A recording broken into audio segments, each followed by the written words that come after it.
August 8th, Daily Devotional, Lift 'em Up by Ellen G. White. Souls rescued from Satan's power. And the Lord said unto Satan, The Lord rebuke thee, O Satan. Even the Lord that hath chosen Jerusalem rebuke thee. Is not this a brand plucked out of the fire? Zechariah chapter 3, verse 2. Through the plan of salvation, Jesus is breaking Satan's hold upon the human family and rescuing souls from his power. All the hatred and malignity of the arch-rebel is stirred as he beholds the evidence of Christ's supremacy, and with fiendish power and cunning he works to wrest from him the remnant of the children of men who have accepted his salvation. He leads men into skepticism, causing them to lose confidence in God and to separate from his love. He tempts them to break his law, and then he claims them as his captives and contests the right of Christ to take them from him. He knows that those who seek God earnestly for pardon and grace will obtain it. Therefore, he presents their sins before them to discourage them. He is constantly seeking occasion against those who are trying to obey God. Even their best and most acceptable services he seeks to make appear corrupt. By countless devices, the most subtle and the most cruel, he endeavors to secure their condemnation.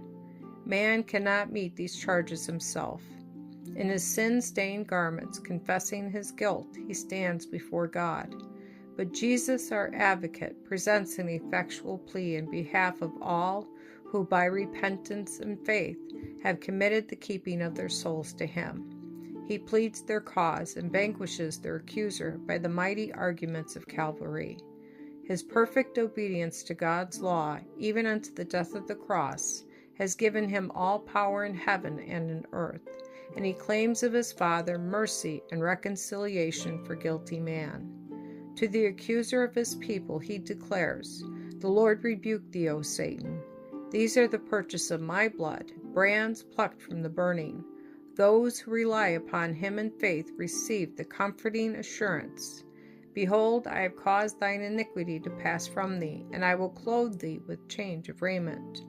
All that have put on the robe of Christ's righteousness will stand before him as chosen and faithful and true. Satan has no power to pluck them out of the hand of Christ. Not one soul that in penitence and faith has claimed his protection will Christ permit to pass under the enemy's power. His word is pledged.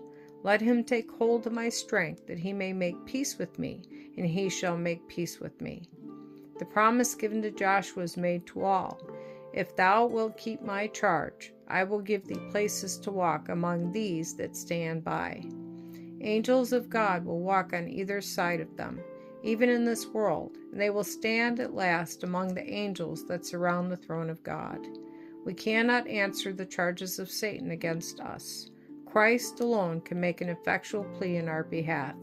He is able to silence the accuser with arguments founded not upon our merits, but on his own.